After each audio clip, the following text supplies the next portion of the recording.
Human beings, although they uh, usually are opposed to change, they fear change, they don't want to change, they'll resist change, they'll run away from change. Human beings are actually perfectly adapted to be excellent at change. Tulsa Talks is the podcast that is inspiring people to have everyday meaningful conversations to gain perspective and help the world.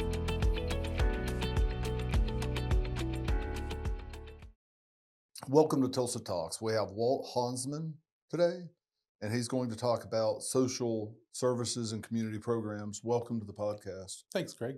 Good to be here. So, I know you as a very analytical fellow that writes procedures and helps people be implemented into a process. Is that pretty accurate? That's fair. Yeah. I'm a training and development consultant, and part of training and development is being able to write and facilitate training using standard operating procedures. So we start with the procedures. What is it that you need an employee to do or a worker to do? Write that out and then deliver training based on those procedures. That way, the procedures are there. It doesn't matter the employee. We've got a standard process that we can follow to create consistency, which also then creates a value for both the customer and the employer. Yeah. We were in the construction realm and we built retaining walls all over the state of Oklahoma and Arkansas pre doing this deal that we're launching now. And I always told my guys that we needed to make it like we were, quote, flipping burgers, Sure. Yes. where we could help them have consistency and help the customer have set expectations that will be met or exceeded. Yeah. It's a roadmap. Nowadays we punch it into our phone and get the GPS to guide you here, which is what I did to get here this morning. And in the old days, we'd have a big foldable map that nobody could refold properly anyway. But we all had a starting point and an ending point, and we had a route to get there. Sometimes there's more than one route you can take, but you're still going to get there. Right. And standard operating procedures are the same thing. It's a map to get us from point A to point B. So I suppose with those maps, you have if this then Absolutely. scenarios. Lots of if thens. Sometimes we have if thens inside of if thens, which is a little daunting to think about, but sometimes you have to break it down that way. Yeah. And at that point, you still get to the end result, which is helping your people help people the proper way. Correct. And you told me that you have a focus, or what your team is doing right now is helping the state of Massachusetts. Yep. Working with the Commonwealth. And oh, yes, Commonwealth. A little different. You learn those terms after a while. Yes. What are you guys currently helping the Commonwealth of Massachusetts do? Yeah.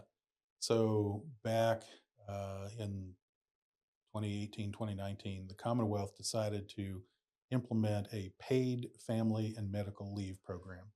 So similar to FMLA, the federal program, but it has a paid component to the leave. Massachusetts was the second state in the nation to have paid family and medical leave. Washington State was first. And so I got involved in 2020 in the spring. We started by writing standard operating procedures. It seems like a pretty big deal. It is. What brought you that?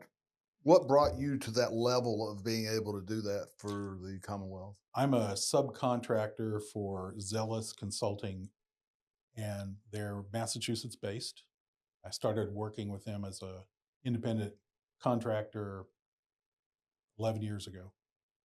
I got laid off an energy job here, and it's my third layoff. And I said, well, I might as well try to work for myself because, if I don't like the boss, I can always fire the employee. So we did the best we could and found a few of those kind of paid gigs, started small and worked up to basically a full-time consulting gig now. In 2020, I was actually early 2021, no, 2020 was 2020. I was in Massachusetts doing classroom training for one of our projects with the agencies. And I was there for a month, came home right as COVID hit and everything started to shut down. I got off the airplane 3 days later, I got sick. There were no COVID tests then. So I didn't know if I had COVID or not. Didn't know at that point, the scare factor was pretty big. Didn't know it was going to kill me or not. I tested positive for influenza A, and that's kind of what it acted like.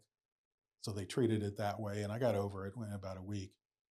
But then I couldn't go back to Massachusetts and do any training. So worked with my colleagues at Zealous Consulting. We took all of our classroom training and converted it to virtual training. And thank goodness there's a platform called Zoom that we could use. And we rebuilt all our training so that the classroom things that we did, say we had a flip chart and we'd break into small pods or small groups of people, pairs or triads, and we'd have them write things on a flip chart and then we'd compare it and debrief.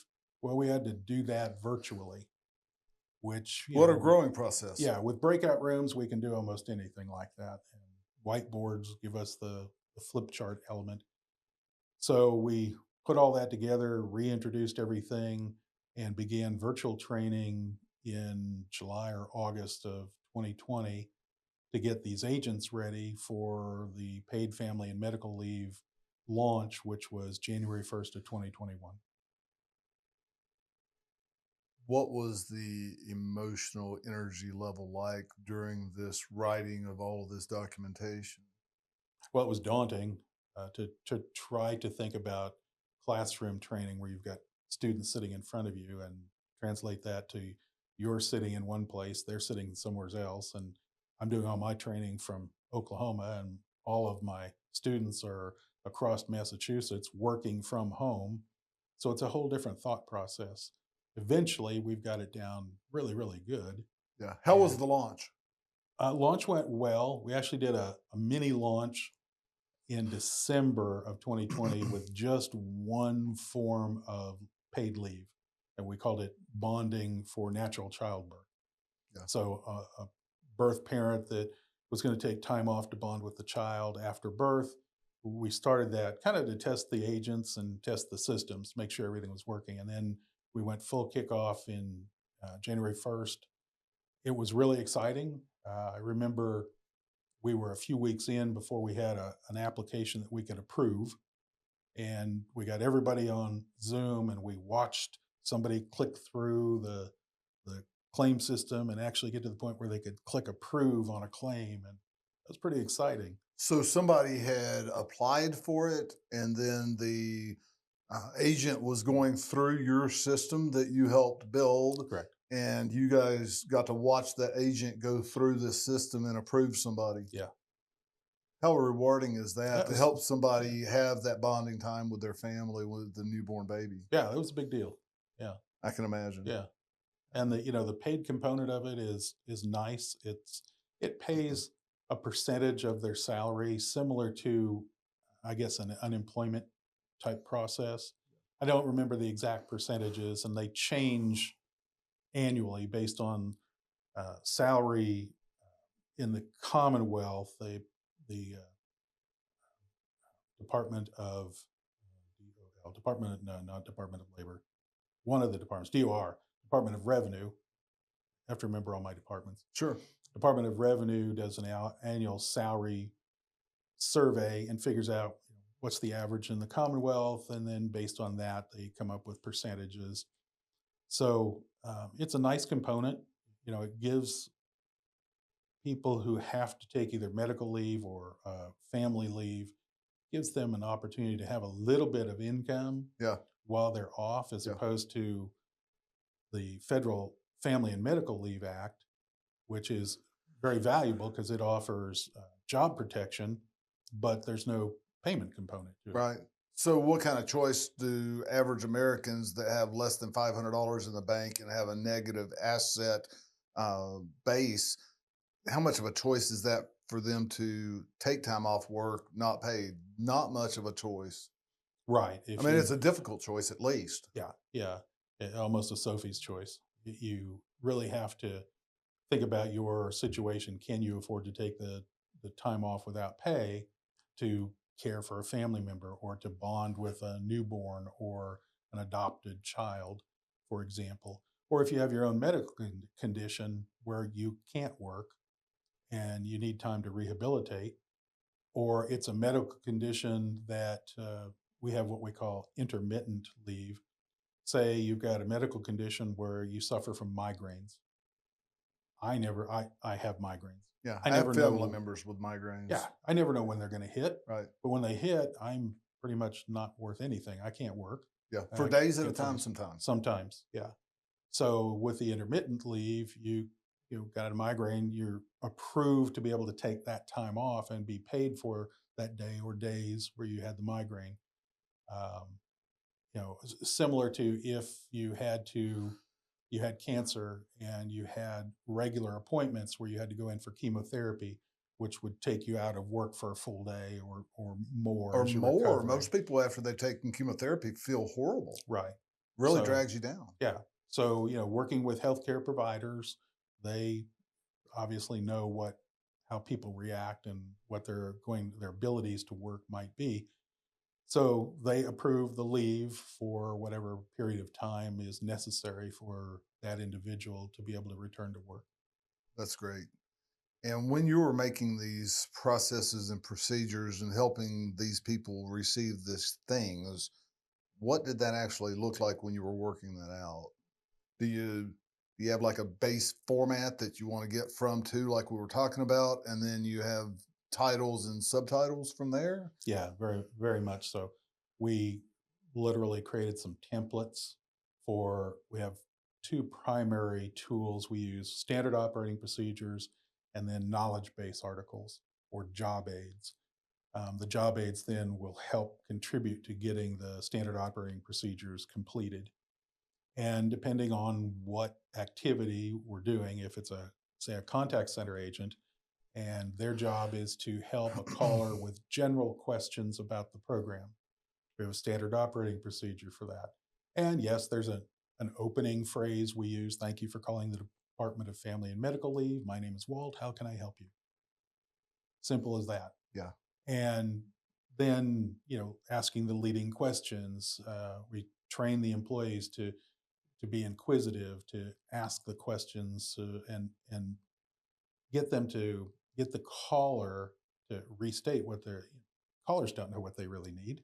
So we have to help them, pull out of them Yeah. what it is they're actually asking, what's Can I their need. can I pause you right here Sure. and share with you how this is making me think of myself and my company, and how it might help people think about their self and their company? So we identify a need. Maybe we don't even really know what that need is, but somebody comes into our life and helps us be aware of that.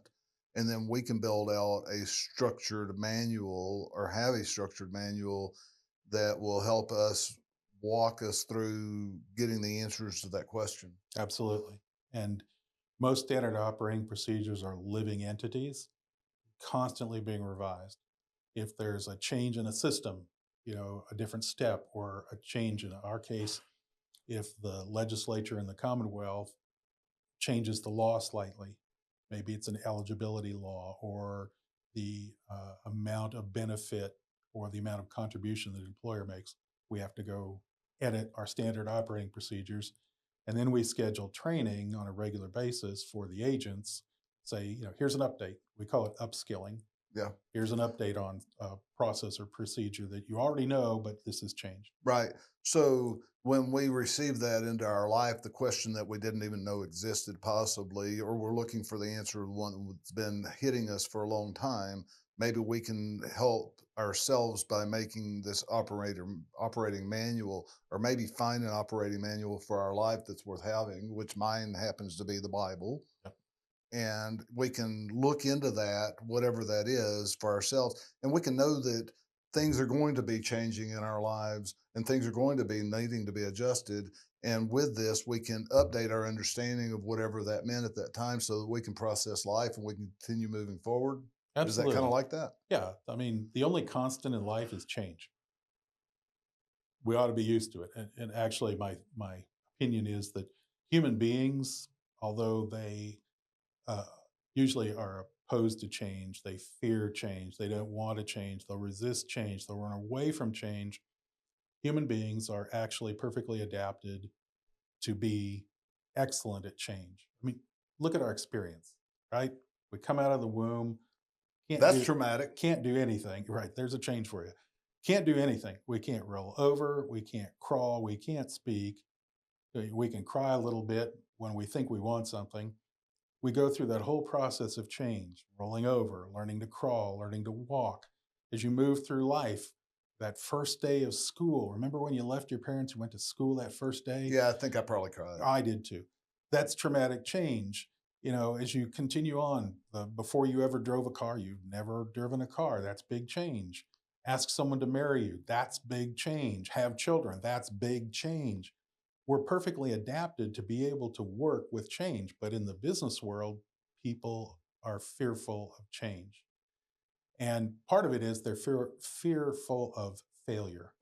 Yeah, well, a lot of people have some failure in life, might it be personal or business, and then they try to mask it with something that's not good for them that makes them fail even more. Yeah, absolutely. Yeah. And hopefully, we can encourage people to know that failure can be falling forward into more realization and be able to open up to change, which is good for our growth and can help us know who we are and those around us in a deeper manner. I would agree. Failure is not a bad thing.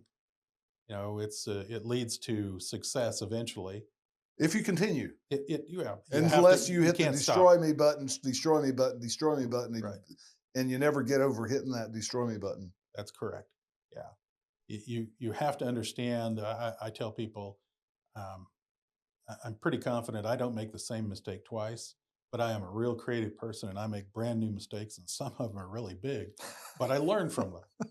You know, um, I, people ask me, well, especially in a job interview, someone will ask, well, describe your biggest failure. I don't know that I've ever actually failed because I didn't quit. Right. Yeah. So I can't call it a failure. I call it a learning experience, but Right. I Yeah. didn't A actually lesson. fail. Yeah. Yeah. So back to what you're doing with this Commonwealth, caught myself. Yeah. Now back to what you were doing or what you are doing with the Commonwealth. You've made a procedure manual. You expect revisions. You've had revisions. It's been up and running for about About 5 years. 5 years. Mhm. And what does that look like at this time? It's going very well. The Commonwealth has, I don't remember the exact percentages, but it's helping a good number of residents of Massachusetts give them an opportunity for paid family and medical leave where they wouldn't have had the paid component to it before. It's also offers job protection. So not only is it paid family and medical leave, but similar to FMLA, offers job protection for them.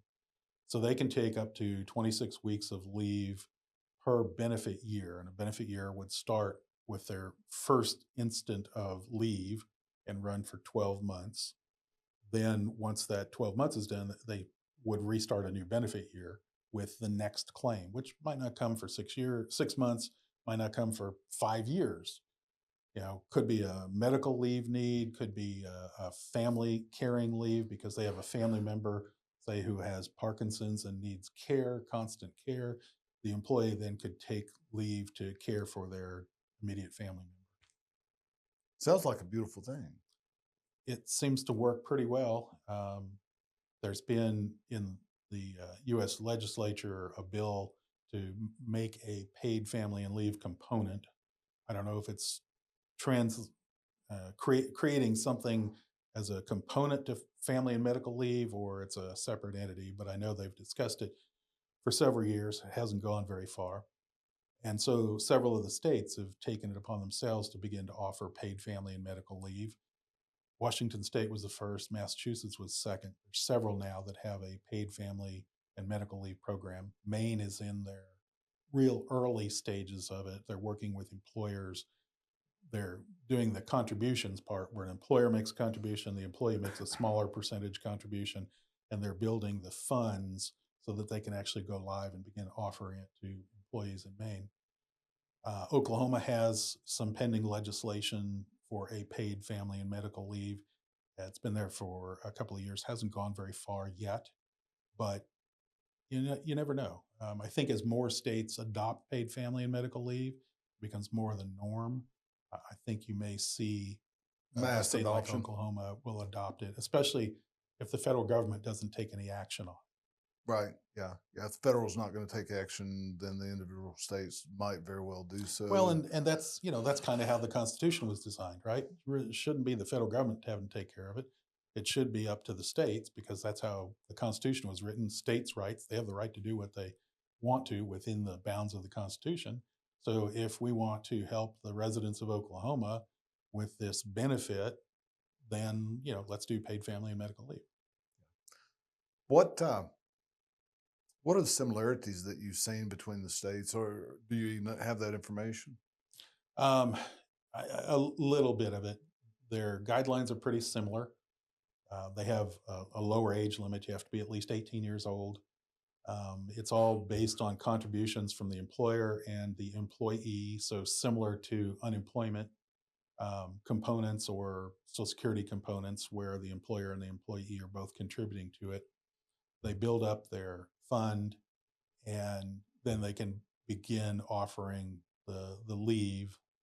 Um, How long is it from the time that they implement law to the time that they can distribute resources? yeah, I think it depends on the states and their contribution percentages. It took Massachusetts passed the legislation, I think, in 2018, and we went live January 1, 2021 with the program. So it took them a couple of years to build the war chest, the big fund. We call them buckets. There's a bucket for family leave and a bucket for medical leave. And once the buckets are built up, then we can start paying family and medical leave. And then, the buckets are constantly being refreshed as the employers are contributing and participating in the program. Sounds like a great idea. I don't know why every state would not do that unless they're fearful that people are going to gamify the process and the system. And, that's where I hold my reins back for myself a little bit is knowing that there is going to be a, a percentage of the population that tries to gamify it. Then there's going to be other people that don't participate because they're forward moving people. Right. And I've come to the realization inside myself is if I know that it's good for me to move forward in life to help myself and help others through obstacles, and I don't let obstacles like my knee tendon surgery replacement a week ago slow me down even for one day, Right. then that's what's good for me. Yeah. And everybody has to make that individual decision. Absolutely. I'm the same way. I would probably fight through things that I shouldn't fight through when I really should take time to rehab. Right. But And other people are going to take time off more than what they need to. And maybe that's what they need. potentially, And maybe we can help people be encouraged to get a balance of what's right for you long term physically, because maybe it's good for my knee, maybe it's not to continue. And maybe it's good for a certain amount of rest, but not too much. right. And I probably over exercise where other people might under exercise. And who am I to judge myself or anybody else because of how we've been made. No, I completely agree. The guiding functionality of paid family and medical leave on the medical side, well, even to a degree on the family side, is the healthcare providers are involved. If your healthcare provider says, Craig, you need to be off your feet, shouldn't be walking at all, don't even want you to go to work, just stay home, rehab it. Here's some light exercises you can do while you're lying in bed, and you need to be off work from this date to this date. That's the component that comes into play. Is that mandated? So a person that's driven like me, Mhm. if a doctor writes that up, do I need to do that? No. Must I do that? No, and you don't have to submit a claim. The doctor says rest, and you say, well, thanks, I appreciate that. Yeah, my doctors told me for about 40 years I need to lose weight. Well, it doesn't work well for me. Uh, I've lost thousands of pounds. I've Yeah. gained them all right back. So here I am. But no, it's an individual decision. Do I have to take time to bond with a newborn? I don't. You I know. did. Yeah. Even though I was working 80 hours a week, that FMLA happened to come out a year or two before my daughter was born. And I took those, maybe it was 3 weeks, but I was working 80 plus hours a week Mhm. on average because I had a goal set in front of me to go into my business and I wanted to do it with my own Yeah. resources instead of borrowing money.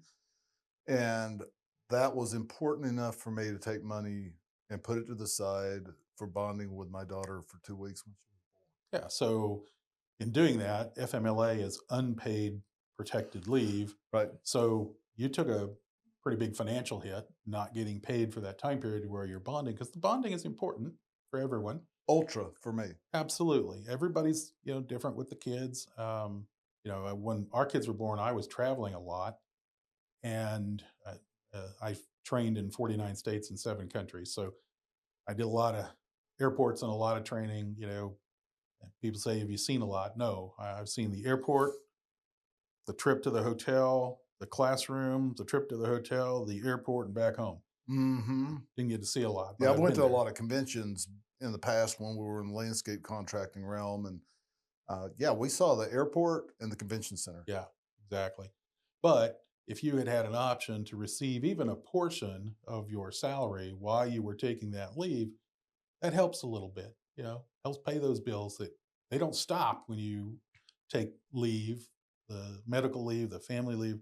The bills keep coming in, so you might as well have an opportunity to get a little bit of compensation. Life is amazing to me about how we can apply things to different aspects of our life. And we appreciate you coming on and helping us understand how you help the Commonwealth be structured to being able to receive funds and distribute funds to people that need time off. Yeah, thank you. I'm a small part of a pretty big consulting group that helps on this project, and we have several other projects that our other members are working on within, not just within the Commonwealth, but outside of the Commonwealth as well. We had a project several years ago working with Weight Watchers at their office in Kansas City, for Wow. example. So yeah, we get around. We try to help businesses achieve their objectives more efficiently and effectively, which is also what I'm doing as an aside to this consulting work. My next big step, because I'm a little tired of getting on airplanes and traveling, is working more in the Oklahoma and immediate vicinity, working with organizations that are trying to improve process, uh, get better results, more efficiency, better communication, better collaboration, better teamwork. And we've got a couple of programs that I can offer to really help those organizations move forward. What size company would be a good company fit for your company? Yeah, really doesn't matter. I can work with smaller groups. I can work with bigger groups. When you think about training employee team members, part of the training is how many of those employees can you afford to take off from active work in any given time period. So with this program, we call it Getting Results Through Others, or GRO. And we offer it over 12 classes, but it's every other week for about 2 hours. And there's some homework assignments between classes where the participants have an opportunity to go back through the materials. And we also have a component where they listen to the materials. So it's multifunctionary because they're reading it, they're listening to it, and they're writing. So they're using all of their learning skills, and they're doing it more than once in the time period between classes, which we call spaced repetition. So it helps build muscle memory. And in doing that, they're internalizing the information better so they can put it into practical application. And then we get to the next class, we do a little debrief with them. So here was the lesson, you implemented it. What happened? Oh, well, I was better able to communicate with my coworkers because now I was listening. Oh, well, that's important, isn't it? Yeah. So how did that benefit the company? Well, I found out there was a problem that I didn't know we had because I was actually listening to the complaints instead of just, it's just that person likes to complain a lot. So it really helps organizations move forward. Um, yeah, we try to limit the classes to no more than 20 people, um, just to facilitate better learning. Do you guys have any kind of plug and play formats that the companies can put input information into to actually make this a business part of their business plan and procedure manual? Well, not so much a plug and play, but if you build it in from a culture standpoint, if your organization's culture is we develop people because the better people we have, the better trained people we have, the better customer service we have, the better we serve the company and stakeholders, shareholders, depending on how the company's set up. But it all starts with people. If you're not taking care of your people, then what's the customer experience like? There's an old adage in the training and development world. The chief financial officer goes to the CEO and says, we're spending all this money on training. I can't believe this. What happens if we train all these people and then they leave us? And the CEO says, what happens if we don't train them and they stay? Yeah. Yeah. There is a restrictive fear mentality that causes people to implode inside themselves and communities to implode inside themselves and corporations to do the same instead of having a free flowing faith-based mindset where we're going to help people and the byproduct is that we're going to help people. Yeah, it's servant leadership. Yeah. Well, thanks for coming today. Yeah, thanks, Greg. Thanks for having me, and look forward to everybody listening in. Having a good time. Yeah, thank you. We are here to help you discover or develop your passions, how you can use them, and why you exist. How can we help you help others better?